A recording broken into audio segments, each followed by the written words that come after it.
Hey guys, today's episode is actually pretty special. I'm going to start doing these more and more interview episodes and podcasts. This is more of an interview episode where I interviewed Ted Ryce. He's a celebrity fitness coach and entrepreneur, also the host of the podcast Legendary Life. Go on his website, it is legendarylifepodcast.com, and there he offers tons of free books, um, content. He has an awesome blog, and from there you can go on the podcast as well. Give me your feedback in regards to the episode, how to make it better for you guys, and also what you just thought about it. And yeah, enjoy. All right. All right. How's it going, guys? Welcome to a new episode. And this is a special episode here of Spartan Ownership. And we have Ted Ryce. For this episode, it's an interview episode. Last time I did an interview with Elliot Katz, and that didn't really work out, but this one should work out. We tested it beforehand, and everything should go well. I met Ted at the 21 convention last weekend, and had a chance to really talk to him, and a little bit more in depth than the other speakers. We had our little time at the gym there before the speech. And he gave a really cool talk on adversity, and he's definitely got a really cool life experience that I'm sure we could all learn from. So, Ted, tell the viewers a little bit about yourself, just so that they get a little understanding. Sure. And first of all, thanks for having me on. I always love to do interviews like this, and I think it's super cool what you're doing. We talked about that in the gym, and I love the name Spartan Ownership. I think every guy should read Gates of Fire by Stephen Pressfield about the 300 Spartans at Thermopylae. So I love the name, love the lessons from the Spartans as well. Although some of them, anyway, it's topic for another podcast. But some of the issues that they had, some of the things they did were pretty crazy. But about me, I've been a health and fitness professional for the past 17 years in Miami Beach, Florida. I've worked with a lot of celebrity clients like Richard Branson, Robert Downey Jr., Ricky Martin. Most of my current clients are CEOs, multi-million-dollar companies. Sounds cool, but these are really stressed out guys who work a lot, and that's where my expertise is, health and fitness, and helping people get into the best shape of their life, even with all the stress and pressure on them. So I'm not the guy to learn from if you want to spend hours in the gym every week and that's all that matters to you. But if you want to learn how to optimize your health with fitness, with nutrition, with sleep optimization, all this other stuff, that's where I come in and help people with their lives in that way. But as you know from being at the 21 convention, my success story, there was a lot of tragedy that led me to get to this point where I'm doing well. So I'm an ordinary guy, wasn't born with any special skills or talents, and I've gotten myself to this point through a lot of hard work, a lot of mentorship, a lot of learning, a lot of investing in myself. Awesome, man. Cool. And you were talking about how most of your clients are basically people that are, very successful. You said Richard Branson and guys like that. And then you mentioned that you're not really the kind of guy that people should talk to if they're trying to spend hours and hours at the gym all the time. Obviously, you train people that are busy and stuff like that. So what do you think about like the 4-hour work week and all those, things about like Pareto efficiency and like, you see a lot of guys that just work out a tiny amount of time now because they supposedly mastered some Pareto efficiency. I don't know too much about that, but what are your thoughts on that? Sure, great question. I like Tim Ferriss. I have not read his book, 4-Hour Work Week. I haven't read the 4-Hour Body. Okay. I've been doing this, but now I liked him a lot. I like Tim Ferriss a lot. I hope to have him on my podcast. I would love to be a guest on his. Right. That said, I don't learn exercise from Tim Ferriss. Mm-hmm. Tim learns from some great individuals like Pavel Sapselin, he's had on his show, Charles Poliquin, who's world-class strength coach, as well as he just had Christopher Summer from Gymnastic Bodies. Now, those are world-class people to learn exercise from. Tim's, like you said, an efficiency guy. So what I do is I don't look at what people say. I look at the science, right? And I'm not all about the science because I think there's an art to applying the science in a way to get consistent results. That said, the top few things I would say about exercise is consistency. If you don't show up consistently every single week, it doesn't matter what program you're on. It's not going to work for you. And if you're even on like kind of a crappy program, like some of the bodybuilding programs, the bro splits, chest on Mondays, back and buys on Tuesdays, forearms on, even if you do that consistently, you'll get better results than someone who's following maybe one of my programs. But, it's a hit and miss. Some weeks he does it, then goes a couple weeks without doing it. So that's number one is consistency. Number two is frequency. And what you're saying is, and again, this isn't, I haven't read the 4 Hour Body, but someone asked me about on my show, Legendary Life, about, what about the two workouts per week? We know that muscles, your bigger muscle groups, take maybe 2 or 3 days to recover. The smaller ones, maybe 1 or 2 days. That's what research says. One of the fastest ways to get results is by working out more frequently. And if you sign up for my coaching program, I have people working out 3 or 4 days a week with weights. Then I encourage them to get their 10,000 steps or do some cardio on the off days. So, and that goes into what we know, right? You burn more calories when you exercise. Right. When you don't exercise, you don't burn as many calories. So if you're asking, could you get away with working out only twice a week? I'd say yes, but it depends on who you are, how well you're doing in the other areas of your life with sleep and nutrition. But I wouldn't say it's optimal. Yeah, man. Long answer, but no, it's a good answer, and I gotta say I agree because I see a lot of guys that are really into this whole like optimization stuff, and like I'm kind of a little bit more old school, and I feel like yourself, I just can't imagine a person working out like once or twice a week because our bodies are meant to move so much more. Like if you just look at our ancestors, they were farmers, hunters, gatherers, constantly on the move, hunting, doing things, building things. And to say that now you could do like 1 or 2, 20-minute workouts per week just sounds insane to me. Yeah, like 2 20-minute workouts per week changes your body. Yeah, that's more marketing and hype.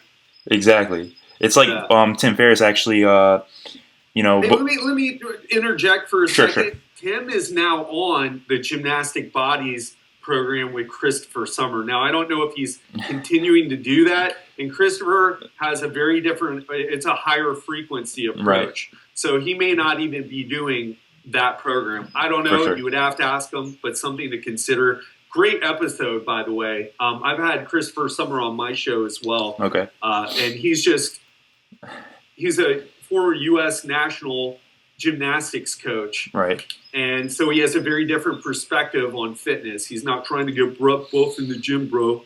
He's trying to help people using gymnastic principles to get them. It's called gymnastic strength training. And I use a combination of that and more traditional techniques because I think Christopher Summers, it would be like getting a black belt in jiu-jitsu takes 10 years, right? Right. Unless you're training 3 times a day, every single day, like some of the Brazilian guys. But you can get a black belt in Taekwondo in 3 years. So I think most people are looking at a faster result, and the Gymnastic Bodies, he takes into account that our muscles grow and get stronger very quickly, but the connective tissue, the tendons, the ligaments, the cartilage, they don't recover as fast. So he has this very long way of planning workouts. So I know it was kind of a tangent, but the point is, I think Tim might be doing something different now. For sure, yeah. And just on a side note too, like he wasn't even gonna name his book that in the beginning. He was actually gonna call it something else, like drug dealing for fun and profit.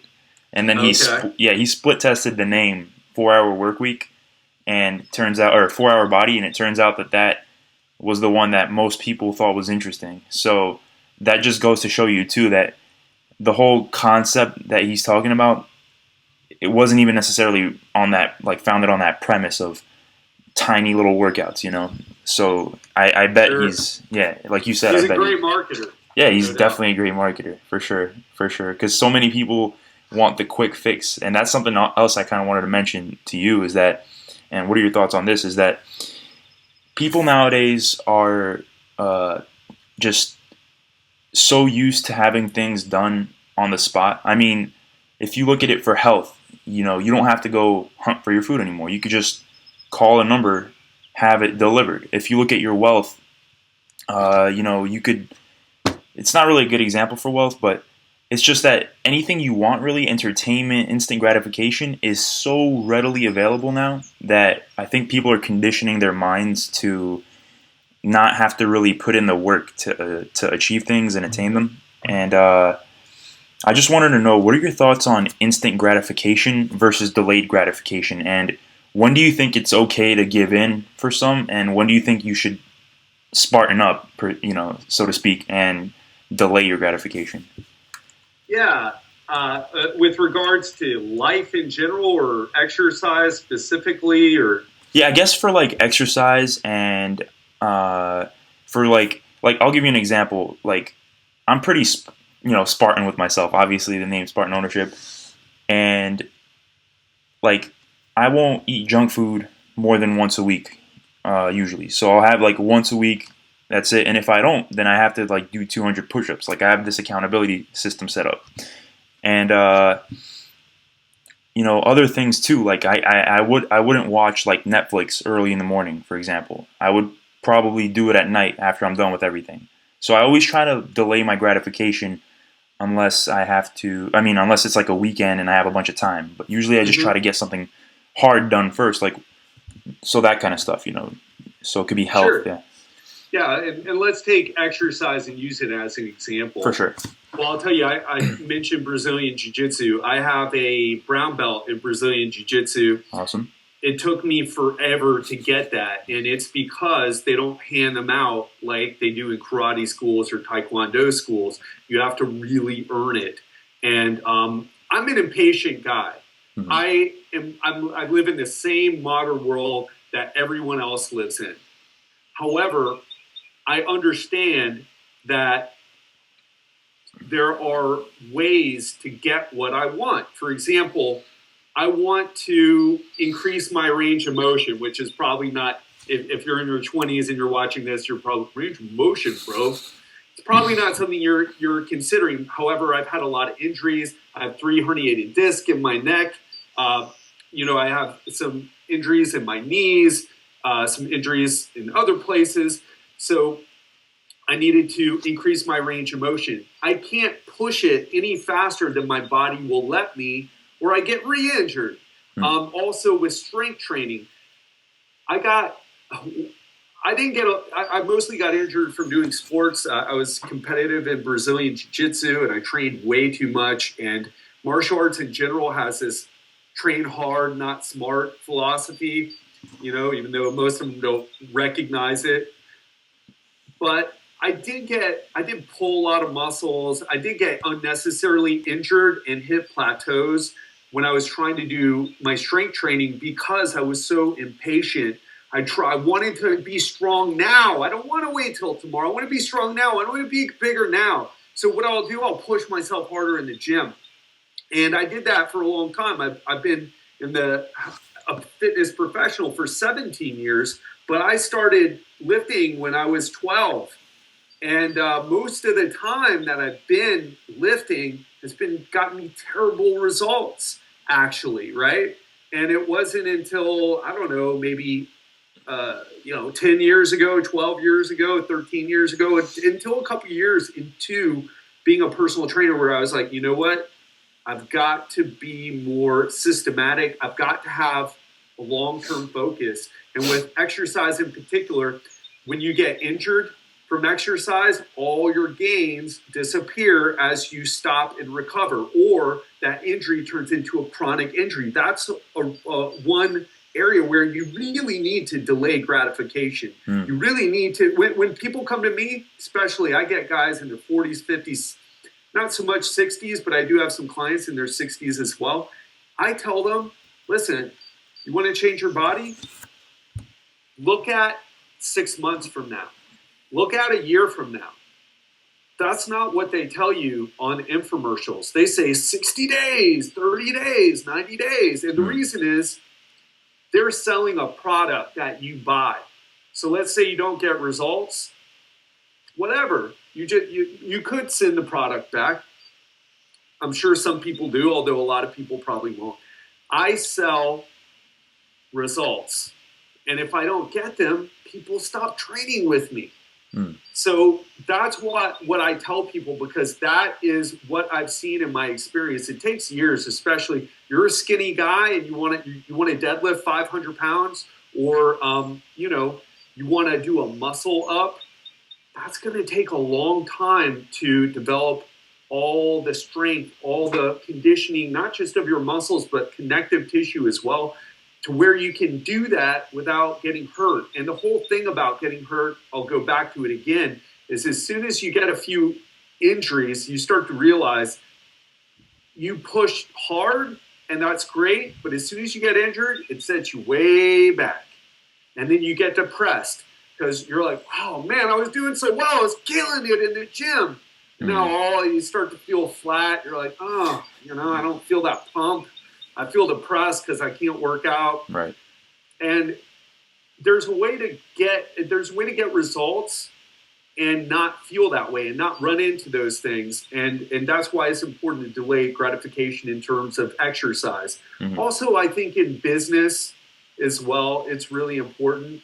There's no overnight successes that I know of. Everybody has been working for a long time, and then boom, finally they hit an exponential growth curve, right? But it was really, really small. That's what's happening to Legendary Life, my business now. So in those ways, I think it's important. Now ways that don't matter as much, like maybe you've worked at really hard and you want to just watch some Netflix, like you mentioned. Right. I think it's okay. I think, there's people like Gary Vee talking about hustle. You got to hustle 24/7, hustle. Don't sleep. You got to hustle. What are you doing sleeping? You need to hustle. I don't necessarily think that that's the best way. I mean, if you've got to pay medical bills or you're about to go bankrupt or something huge is going to happen, I get it. But if you're just looking to live a successful life, it's a marathon. It ain't a sprint. Well said. Well said. And you spoke a bit about like delayed gratification in terms of, and I could definitely see the trend towards wanting to. It's like your ego takes over at the gym, and you're like, I gotta lift, man. Or I also train martial arts and I do wrestling, and the other day actually we got a new coach, and he's like this huge guy, like this wrestling guy. He's like 23 years old or whatever. And on a side note, when we train, right next to us, there's girls doing Zumba. So they're always doing Zumba right next to us, and it's like motivating. But I think for some guys, it like just jolts their testosterone, and they're like, oh, I gotta go crazy. So I think this new coach comes in. He's like huge, and he starts training us in wrestling. But he doesn't teach us how to fall or anything like correctly.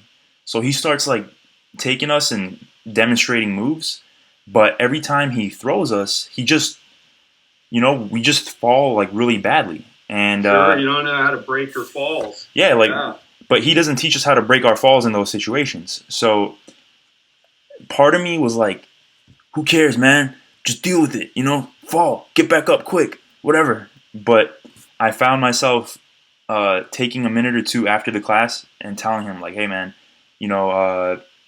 those falls you were teaching us, those moves you were demonstrating on us weren't really, I think, appropriate for us at this time because we can't really fall correctly yet. So I could feel like we're gonna get injured by doing that. And he was cool enough to understand. Like a lot of martial arts guys are pretty humble guys, actually, in my opinion, compared to some other sports. For some reason, I found that in martial arts, people are humble. So yeah, he took it on the chin. He was like, "All right, cool, I understand." It was also his first time teaching, but I definitely agree on that. And I even do that at the gym. Like when I work out, I don't put too much extra weight each time. I just sense it. It's like instinctual. Like I don't try to go too hard because I know it's so easy to get injured. So I definitely agree on that. It's also easy to hit a plateau. You're like, man, I just can't lift more weight than this amount. Oh, yeah. And yeah, those suck as well. Oh yeah, I think I'm going through one right now with squats, man. I feel like I've been trying to squat like 145 plate on each side, plus maybe a 10, and I can't go above that for some reason. I've been in that for months. How many?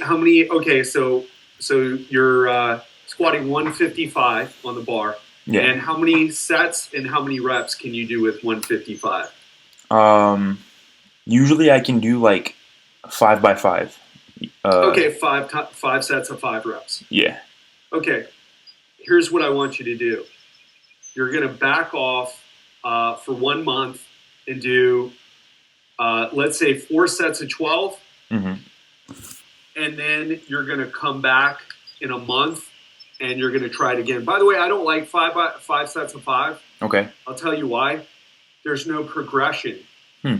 So you're like, okay, 5 sets of 5. There's no progression. You could start out with, let's take the weight. Okay. Let me ask you one question before we go on. Sure. So you can do 5 sets of 5 reps with 155. Yeah, and can't go beyond. What does can't go beyond that mean? That means if you put more weight on, you can't do 1 squat, or does it mean you can't do more than 5 reps per set? Yeah, like I could once I put more weight than 155, then after say the second or third rep, my form just starts to crumble, and I'm just not, my back isn't really straight, and I just can't do it anymore. So yeah. After like 2 or 3 reps. And you don't. So you put on, let's say, 165, and you can do 2 reps. Yeah, probably. Solid reps. Yeah, most likely. Okay. Yeah. So what has happened, and how long have you been doing 5 sets of 5? I've been doing 5x5 routines, not only for squats but for deadlifts and other things, for about maybe, I don't know, 3-4 months, maybe more. Way too long. Way too long. Yeah. I'll tell you why. And in my coaching group, I change everybody, and for my personal training clients, I change their workout every single month. Okay. I could push it out to 6 weeks, but once you get past a 6-week mark or so, it's really important to change it. Now, you don't have to, right? Because you just told me you've been doing it for like 3 or 4 months. Right. Now, you probably got results for how long? 8 weeks? What do you mean? 12 weeks? How long did... Okay, so you said you did 5 sets of 5 for 3 or 4 months, right? Yeah. How long did it give you results before you hit the plateau? Like, I kept going up. I'd say in the first month, every week, I would add like 5 or 10 pounds. And then once it hit about 155, which was like, I don't know, a month ago, I've just been there basically the whole time. Okay, yeah. And what I would do now, by the way, I mean, whoops, sorry about that. No problem. There's so many ways to address this, but what you could do now is instead of 5 sets of 5, you could either do what I said, go back to say 3 or 4 sets of 12 with all your exercises for 1 month, then go back to 5 sets of 5. That's one example. And with the 12 reps, you would be using a much heavier weight than you had in the past because you built up all this strength. Another thing you could do is you could progress and do, instead of 5 sets of 5, you could do, say, 8 or maybe even 10 sets of 2, right? And I'm throwing the 8 sets or 10 sets out. What I do with you, if you're my client, let's say we go forward, right? You said you could do 2 reps. I would say, all right, let's do it. Let's do 5 sets of 2 reps with more weight. Let's start shooting around 4 or 5 sets. and seeing if you could handle more volume. Of course, especially when you're lifting for strength, your technique needs to be perfect. If it's not, that's a missed rep. We're not talking about powerlifting competition where if your back rounds like crazy, it doesn't matter as long as you lift the weight. Right. You're not in a competition. You're competing with yourself to become a stronger version of yourself. But that's not how you win, right? Right. So that's another thing you could explore if you felt comfortable with that.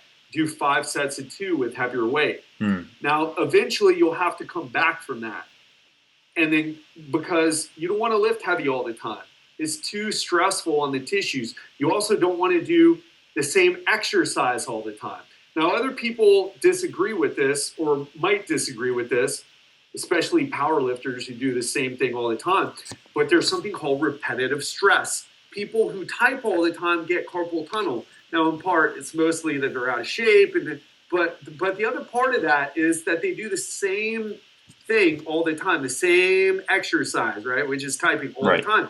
Happens with exercise as well. If you do bench presses all the time, it's going to wear down your joints in that specific plane. You want to do incline, you want to do dips, you want to do decline, you want to push in different directions so that your joints, they have some rest from that particular exercise. I'll tell you something interesting. I'm not a huge fan of baseball, but pitchers, you know how they pitch, right? Like that. Yeah. You know, it's probably terrible technique. Right. But what happens is they get what's called humeral retroversion, meaning they've done this so many times, their humerus actually twists. There's a twist in the bone. So that's an example of what we're talking about, repetitive stress that changes your connective tissue structure. And I don't want to geek out too much on that. Gotcha. But you want to change things up, but you want to do it in an intelligent way, not muscle confusion like one of the popular workout programs out there, but in an intelligent way that changes up not just the angles, but also changes the rep range, reps and sets that you work in.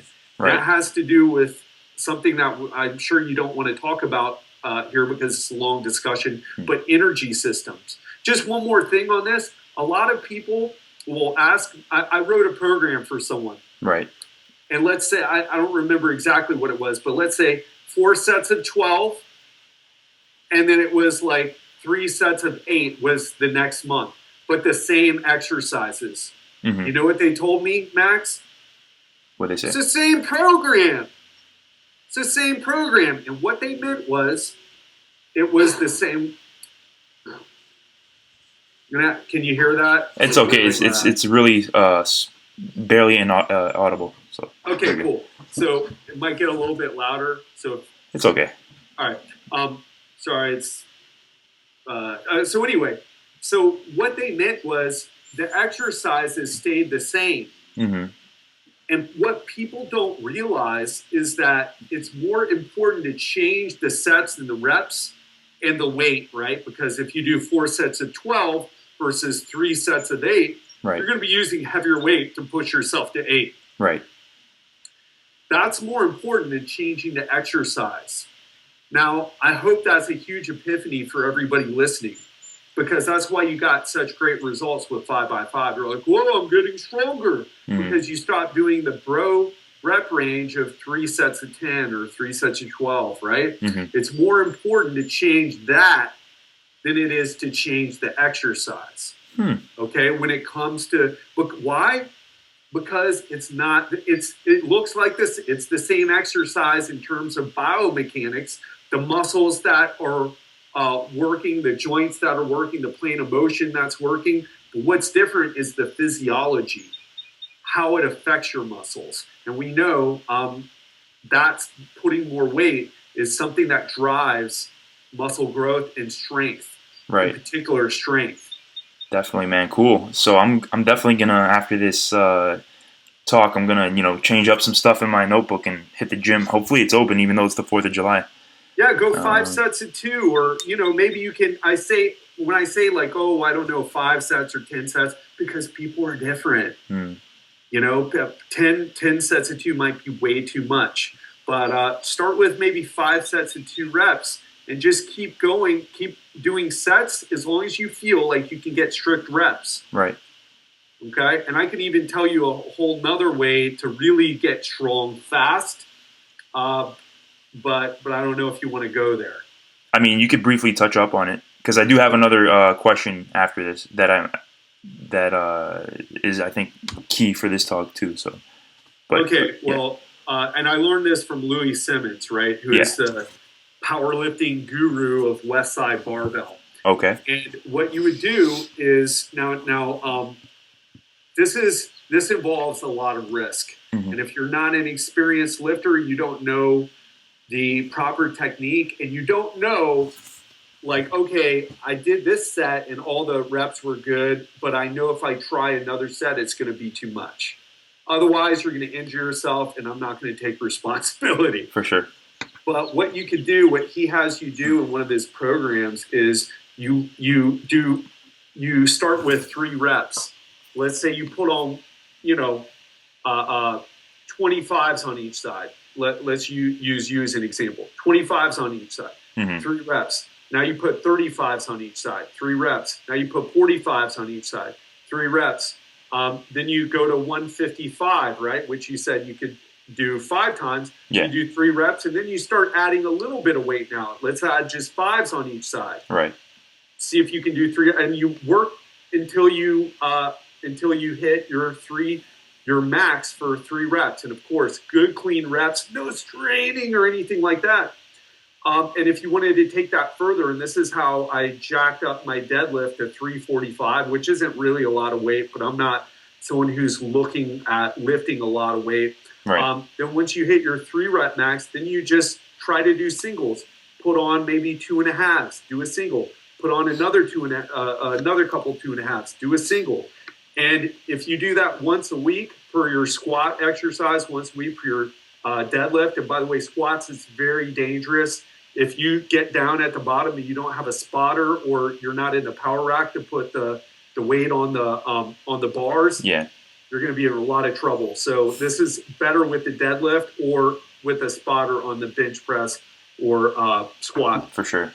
But if you do that once a week, start to max out, and just do it for 4 to 6 weeks. Mm-hmm. You're going to see your max increase by a lot. I went up from maybe, I think it was 315 or something like that, 295, 315 to 345 in a matter of 4 to 6 weeks, just by doing that.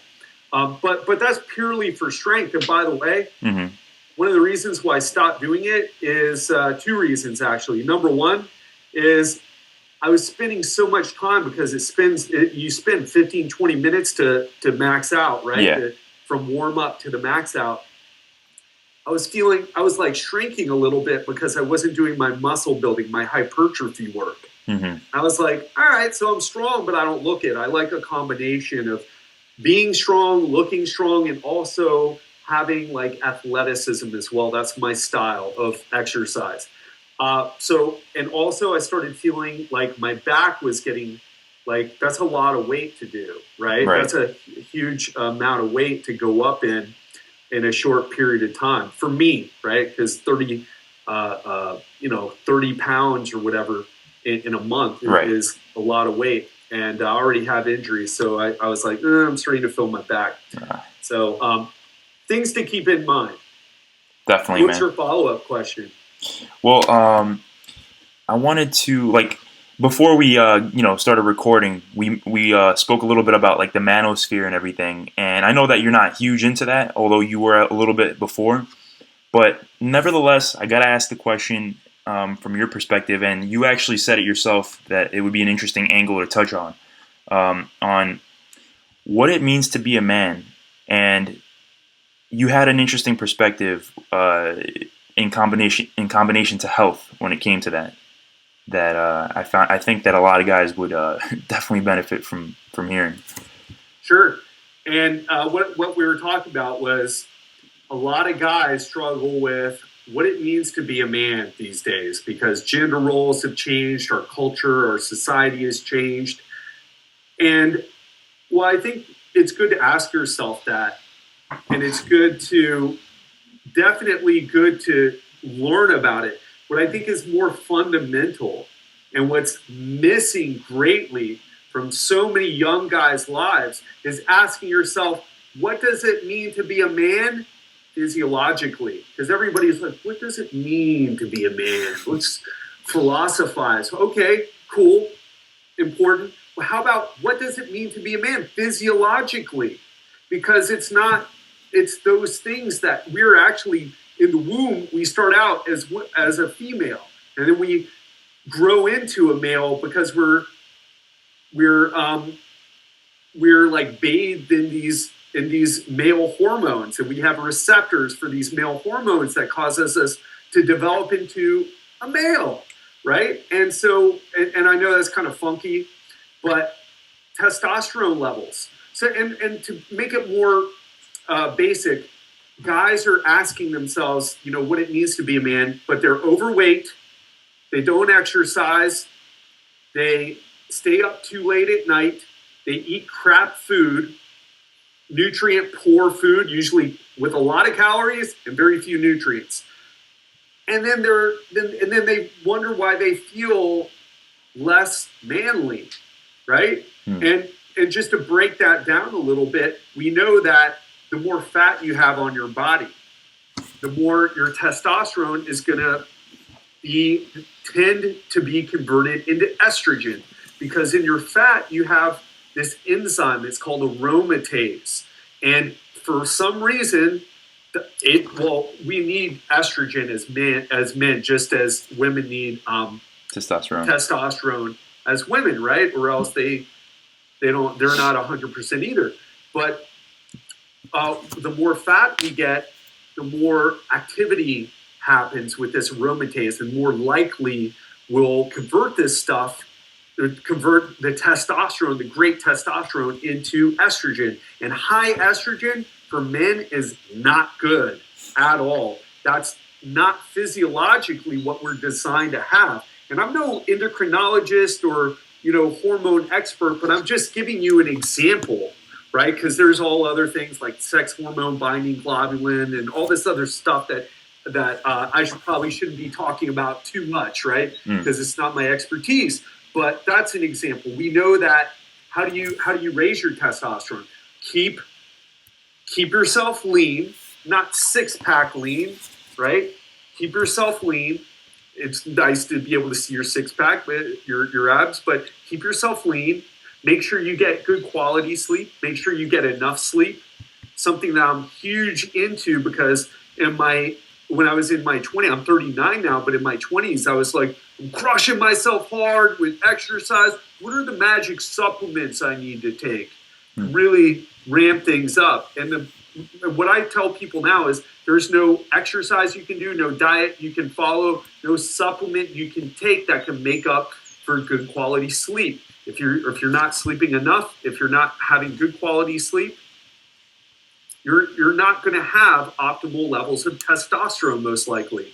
And we know, a lot of people think it's all about 8 hours of sleep. Mm-hmm.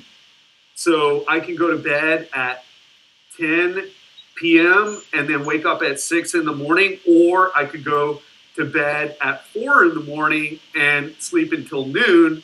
And, it's the same thing. It's not.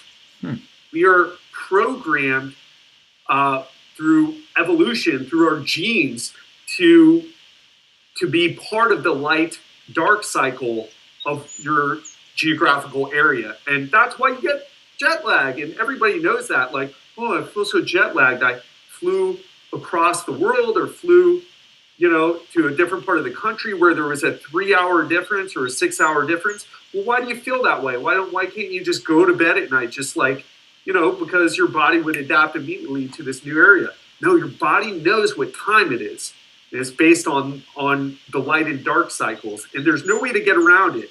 Human beings are diurnal, not nocturnal, right? We don't see in the dark, right? We're not a bat, right? Like a bat.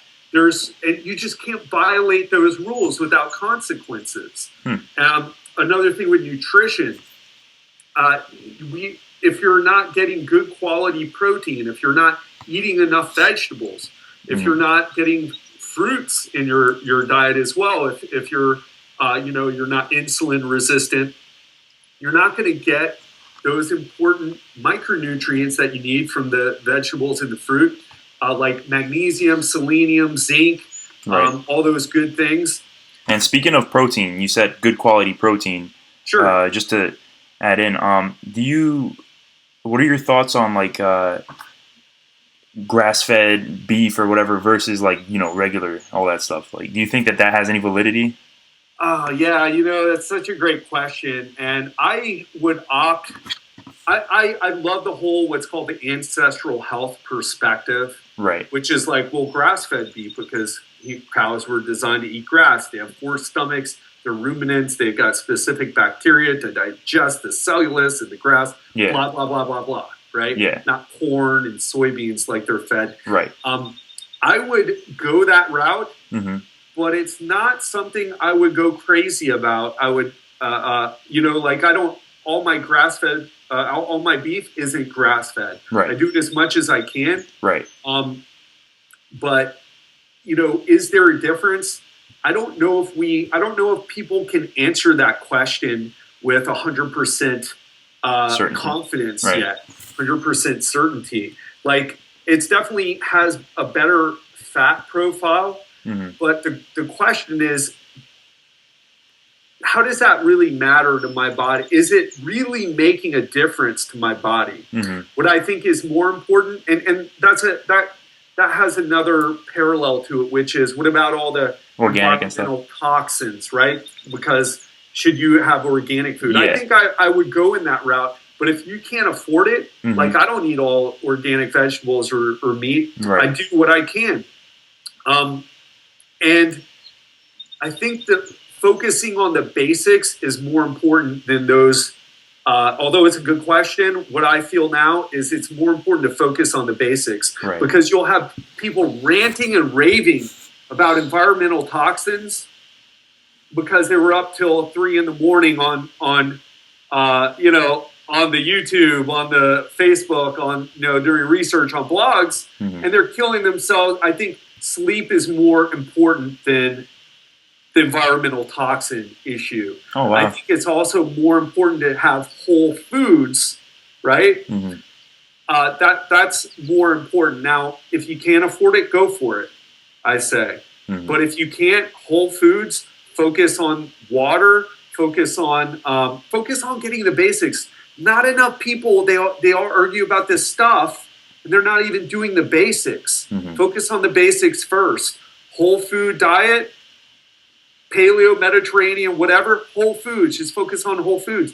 Get adequate quantity and quality of sleep. Get adequate exercise. Get adequate hydration. Start there. And if that doesn't fix most of your problems, which it probably will, then start to look at dialing things in, maybe looking at your gut flora, your gut microbiome, seeing if you have what's called gut dysbiosis, or looking at, hormone issues, getting a whole hormone panel. But get those basics dialed in first.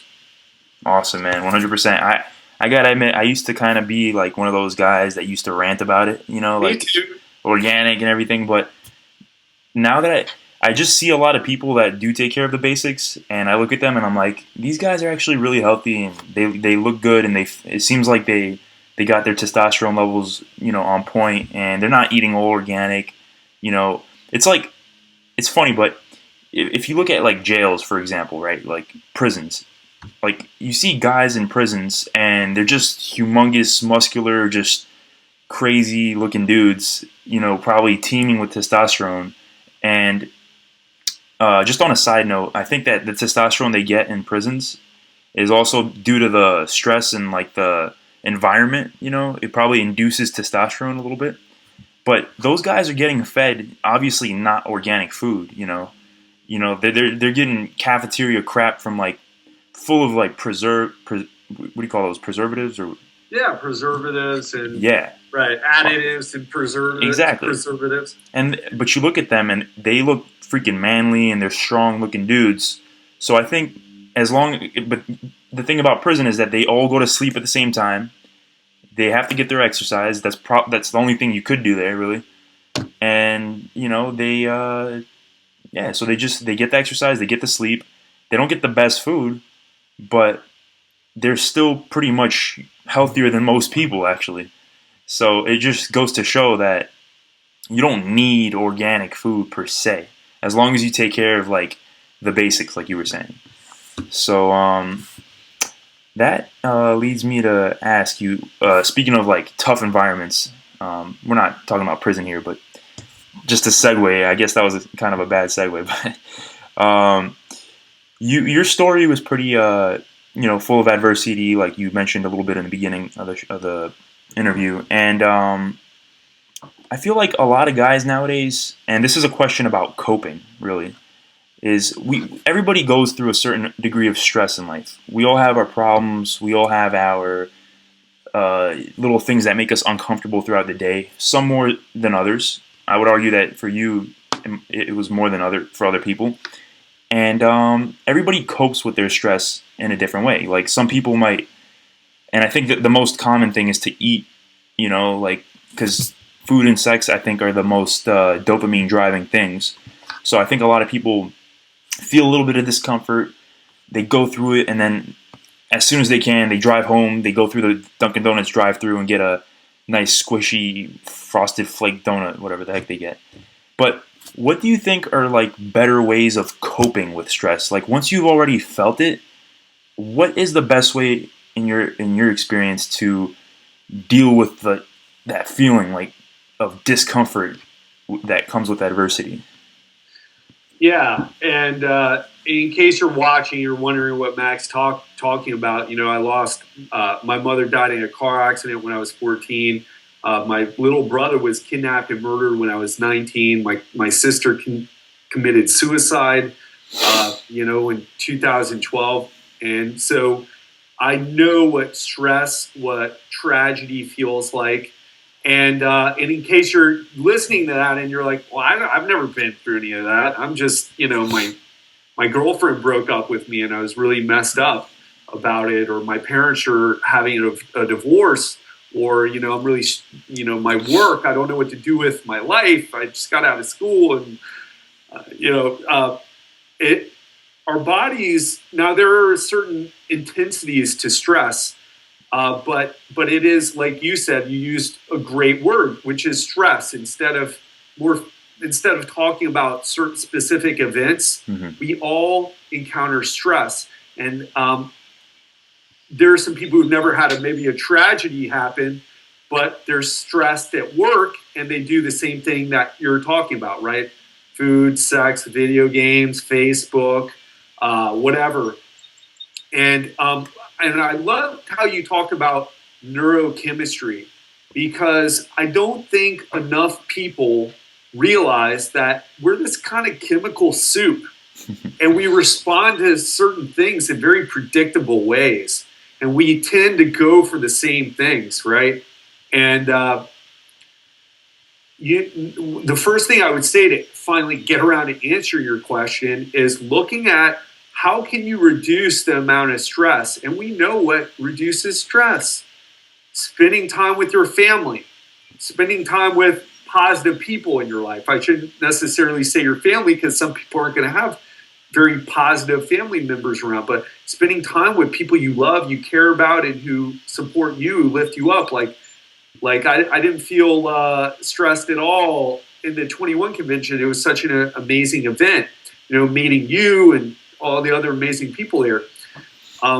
Another thing is exercise. Now, exercise is stress, right? And many people, that's why you get injured with exercise, or how you can beat up your immune system. But if you do stress your body the appropriate amount and the appropriate way, it makes you more resilient to stress.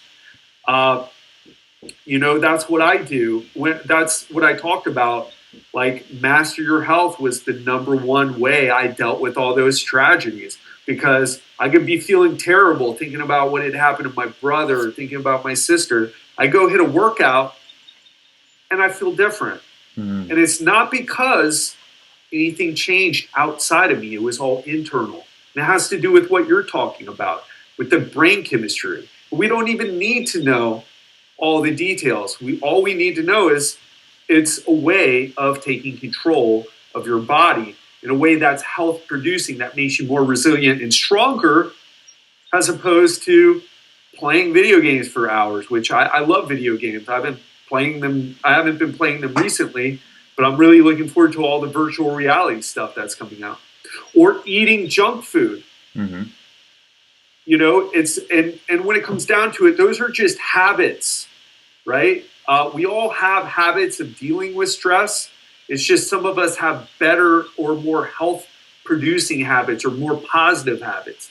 Another thing I do when I'm feeling beat up, I don't feel that. I don't spend a lot of time anymore thinking about my brother, my sister, my mother. Even when I talk about them, sometimes I'll get emotional, but I don't like dwell on it for the rest of the day or for a week, and I move on. Mm-hmm. But other things get me stressed. Like I'm in the process of transitioning from a personal trainer to a speaker and to doing things online with the coaching group that we started. It gets stressful. And on those days where I'm not, feeling my best, I make sure I exercise. I try to spend time with people, like I said, but I also make sure I go to bed early. That's one of the best things you can do. And it's hard to do that, especially if you're in the woe is me, feeling sorry for yourself, victim mindset. But when you start looking at them as strategies and tools to take back control of the way you feel, then it becomes a lot easier to do, right? Because you start to detach from those emotional feelings and identifying them and thinking, no, I'm a depressed person, I'm a stressed person, I'm a victim person. You start saying, well, I feel stress. I feel depressed. Okay, well, how do I fix this? Right? Exercise. Meditation is also a good one. I'm not the type of person who can just sit there and like go zen. For me, it was yoga and Brazilian jiu-jitsu. Right. But now I don't do that stuff much anymore. So I do Headspace, which is an app. And it's 10 minutes and you will feel a difference afterward. In fact, I'll tell you the story of how I discovered the power of it, because it had come up on my podcast, like Try Meditation. I was arguing with Giselle, right? Right. Who was my partner in crime. And I was angry at her, or I felt anger about something, about the business, you know. I did the 10 minutes of the Headspace app. I was like, hey, I'm really sorry about snapping at you. I mean, I still felt the same way. I still had the same opinion, but that emotional intensity was dialed back. Definitely. And that's a way of getting in control of yourself. And that's a way of reducing stress in your life. Taking a nap is also a good way as well. So those are some things, but it all has to do with this mastering your health. One of the things I say is when you learn to master your health, you'll learn to master yourself. Awesome, man. I really like that because in today's society, we've been conditioned to, and we have this tendency to deal with stress in a very like, just how do we like feel good for a second kind of way. Like the thing that you do isn't an investment. It's just like a numbing thing. So alcohol, junk food, porn for some, video games. I like your approach, which is instead of using those like dopamine inducing things to cope with stress, you actually invest in yourself even more and you master your physiology. And that's actually the biggest thing I got from your speech. And I wrote that down, which is master your physiology. And I really like that because it's all about taking control instead of just, you know, throwing a little bit of water on the fire. It's I'm upset. Yeah. I'm upset, you know. Control yourself. Don't let your emotions control you. Awesome. You know? Yeah. It's like fitness, meditation. I'm so angry, you know. Get in control of yourself. Don't be a robot. Don't be like that pre-programmed chimpanzee robot thing that we all have in our head because of, you know, millions of years of evolution, right? Yeah. Be a human being. Definitely, man. That's a way more masterful way of living and overcoming adversity. And we're running out of time here, but I have one last question, and to end it off, and then at the end, you know, we'll talk about ways that people can get in touch with you and everything. But the last question is just what are you the most thankful for in life? Like, what do you think about when, you just try to be grateful for life and stuff? I don't know. What are you grateful for? Yeah, I'm grateful for a lot of things. I'm grateful for finding Giselle. That's how we started this whole thing, with Legendary Life. I'm grateful in a more selfish way that I was able to figure out this path that I'm on, because I'm on my path. Now, it isn't the path for everybody, and you shouldn't try to follow the same one that I'm on, but I figured out my path and I feel great about it. And I'm the happiest I've ever been, the most fulfilled that I've ever been, the most in control that I've ever been in my life. And I'm grateful for that. I'm grateful that I was able to, I had a really bad relationship with my dad for a long time. I'm grateful for the relationship that I have with him. I'm grateful that he's around and we're connected, and he's seeing that in spite of all the tragedies that have happened in my family, that I'm actually doing something. So he can feel like, with all the shit that's happened in our family, in our lives, my son is really did something, and I know that'll make him feel good. I'm grateful for that. I'm grateful for all the opportunities that continue to come my way. I'm grateful for being on this interview. I'm grateful that you asked me to be on this interview. So I could probably go on, but Awesome, man. Yeah, that's good. That's good. I just like to ask that because it's a good way to just, even for myself and I guess for my viewers too. You know, Sometimes when you get like a little frustrated in life, it's easy to just lose touch of those things. And a quick, just simple way to get back into the flow and back into your purpose is to just become appreciative, because that raises your state and it makes you focus better. Because instead of being bogged down by the problems in your life, you just look at some of the things you're grateful for. And you telling me what you're grateful for will make me, also grateful for similar things in my life. Because if I could say, oh, Ted is grateful for this, why can't I be grateful for my dad?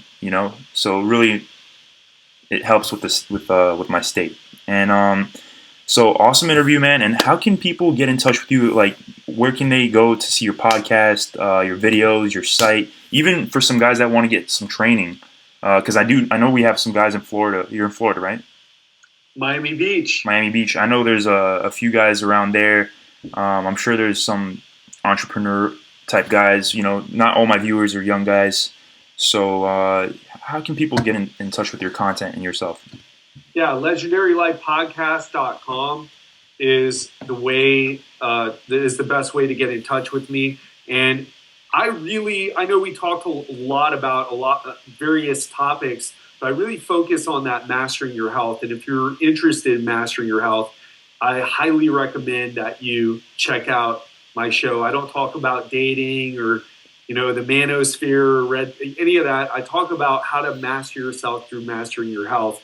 And if you'd like to have a free workout and a free nutrition plan and a couple other things that we give away, go to legendarylifepodcast.com/free. And we're also doing a webinar on exercise, and it's going to be on the principles of exercise, some of which we discussed today, Max. That will be actually, I don't know when this is going out, but that'll be this Thursday. Okay. And you can go to legendarylifepodcast.com and it'll be right at the top to sign up. Awesome, man. Yeah, this will be out by either today or tomorrow. I'm just gonna make sure everything's good, edit anything out that needs to be edited out, but it'll definitely be up within 48 hours for sure. Cool. And yeah, man. So, dude, this was an amazing talk. I really I learned a lot of things. I'm probably gonna rewatch this, take some notes, and awesome change connected up your to workout, man. I want to hear from you. Definitely, after you change it up. You're like, oh yeah, I thought I would just do 5x5 forever. No, try 5 sets of 2 or try it and let me know how it works. Don't believe me. Try it and then let me know how it works. For sure, man. I actually have this thing where every week I try to do 2 experiments. Like, I have a notebook called experiments, and every week I do 2 experiments. So I'll definitely put that into one of my 2 experiments this week, and I'll do it for maybe a few weeks though. I make them a few week long sometimes. So, dude, Thank you very much, Ted. And we'll keep in touch, man. And I'll send you a link when this is uploaded. All right. Awesome. I would be happy to share. It was a great time, and thanks Awesome, for man. inviting me on the show. Thanks Guys. for your time, man. Take care. You got it.